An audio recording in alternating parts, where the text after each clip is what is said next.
Hola, bienvenido y bienvenida al podcast Presencia Ejecutiva con Ale Marroquín. Hoy vamos a estar platicando de mis historias de liderazgo que aprendí en la playa. Y a lo mejor te estarás preguntando por qué la playa tiene historias de liderazgo y no me lo vas a creer, pero te lo voy a contar a continuación. Recuerda que estos podcasts tienen ya años publicándose en Spotify, Presencia Ejecutiva con Ale Marroquín, que puedes poner comentarios, puedes suscribirte para que te siga anunciando cada vez que hay un nuevo episodio y puedes compartirlo con más gente que seguramente se pueda haber beneficiado con estas historias. También estoy en YouTube, en mi canal de Ale Marroquín, y ahí lo ponemos en el podcast de Presencia Ejecutiva, además de que podemos compartir contenidos pequeños en Shorts.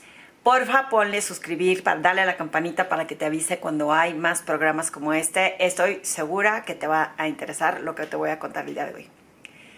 Si ya me sigues y me escuchas, sabes que cada vez que me voy a un viaje trato de rescatar historias de liderazgo. Yo soy ciudadana del mundo frustrada, y cuando digo eso es porque me encantaría pasar temporadas eternas por diferentes partes del mundo, conocer más gente. Siento que aprendo cada vez que conozco gente diversa. Me emociona muchísimo cuando conozco personas que tienen mucha trayectoria, que han logrado hacer y trascender de muchas formas con legados, y no sé qué me da, pero me da mucha energía, me da mucha inspiración y me gusta, me suma muchísimo.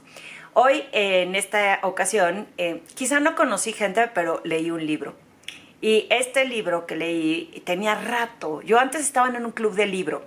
Y ese club de libro, pues alguien recomendaba un libro y nos lo intercambiábamos, lo leíamos y cada quien daba su percepción de lo que obtuvo de este libro, ¿no? Entonces era lindo porque si yo contaba la percepción que tuve de una historia, otra persona se emocionaba y lo quería leer, y luego ella contaba otra reflexión diferente y a lo mejor otra persona le llamaba o le resonaba más lo que la otra persona había dicho, y así sucesivamente. Pero mi club de libros se acabó, por alguna razón u otra, y se acabó mi manera de leer tan constantemente. Estoy convencida que mucho tiene que ver con las redes sociales, con Netflix, con las cosas que que no piensas, y que leer un libro pues sí necesita concentración. Cuando yo acabo el final del día, de repente quiero leer y ya como que me da sueño y no me quiero dormir tan temprano.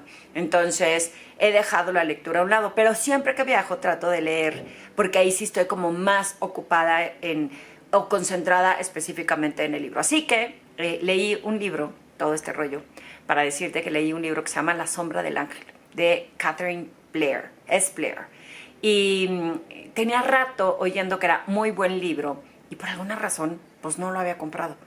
Y ahora dije, quiero una historia novelada. Estuve varios días en Acapulco y me eché el libro. Empecé el viernes y lo terminé el miércoles. Es un libro cortito, lleno de información. Te voy a decir por qué me encantó y qué me emocionó de liderazgo, hablando de liderazgo, de estas historias que aprendí en estar en la playa. Es la paz de no estar pensando constantemente en trabajo, en qué tienes que hacer, en las ocupaciones que dejaste, en estar viendo redes, porque de pronto te encuentras viendo el monumental mar, oyendo las olas, percibiendo el aroma pues de lo que implica estar en el mar, llámese fauna marina, llámese la sal, la brisa, etcétera. Y de repente te ves viendo, no sé, el celular. Entonces me puse a leer, agarré mi Kindle. Yo hace mucho que ya no compro libros físicos porque ya no tengo dónde ponerlos, y por eso los compro en Kindle. Mi hija prefiere los libros físicos, y no quiero entrar ni a su cuarto porque no puedo imaginar ni dónde están. Pero bueno, me encantó el libro porque me ayudó a entender que puedo estar en paz, que puedo estar quieta, que puedo estar dejando de pensar en todas las ocupaciones que tengo, ocupaciones, y en todas las posibilidades. Me encantó el libro porque me transportó a la época del Porfiriato, que si bien me decía mi suegro, seguro eso lo viste en la escuela. Pues sí, ¿qué crees? Que estaba, no sé si en quinto o sexto de primaria y ya se me olvidó. No que se me haya olvidado las fechas de la revolución, etcétera, pero sí un poco de cómo se construyó la historia en esa época. Y mi abuelita la mamá de mi papá, nació alrededor de 1902, que es justo cuando nace Antonieta Rivas Mercado. Mi papá nació en 1929, que fue justo un poco antes que esta mujer cometiera, y te voy a hacer una quema de libro, pero pues sí, cometió suicidio. Y toda la historia me transportó a imaginarme la época en que vivía mi abuelo. Mi abuelo tiene un libro que se llama Las anécdotas del güero marroquín, y él contaba cómo era cuate de Pancho Villa. Después de leer el libro digo, ¿cómo pudo haber sido cuate de Pancho Villa, que era temerario? Pero bueno, o no sé si más bien le tenía miedo y era aliado para que no le pasara nada. Pero te transporta a esa época, me transportó a conectar con las guerras de poder que siguen existiendo en el presente. Había revoluciones feas, había muertes en aquella época, había guerras, había asesinatos, y hoy los hay con los malos, y sigue existiendo la violencia, y allá existía de otra forma. Pero lo que me impactó es la cantidad de años que al cambiar de poder había habido esta violencia, como cuando también van en contra de la Iglesia Católica y que cierran todas las iglesias, y que estaba prohibido que los padres y las monjas casi que aparecieran.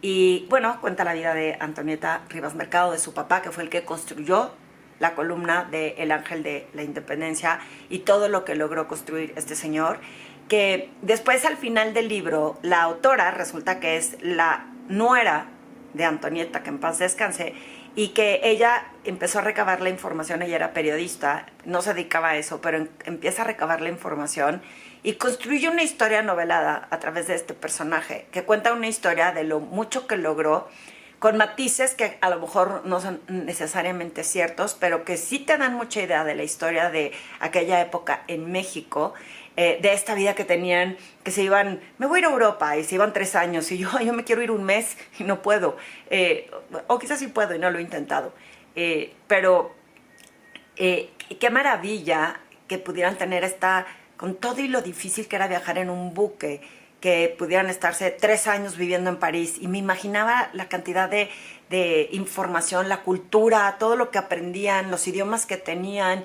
Hoy valoramos muchísimo también que la gente tenga idiomas, porque de verdad conecta con más países, con más personas, con más entornos. Entonces, toda esa historia de cómo luego se iba a Nueva York y siempre tenían conocidos en algún lugar sigue existiendo hoy. Hoy estás mucho más conectado, obviamente, y tienes la información de manera más inmediata.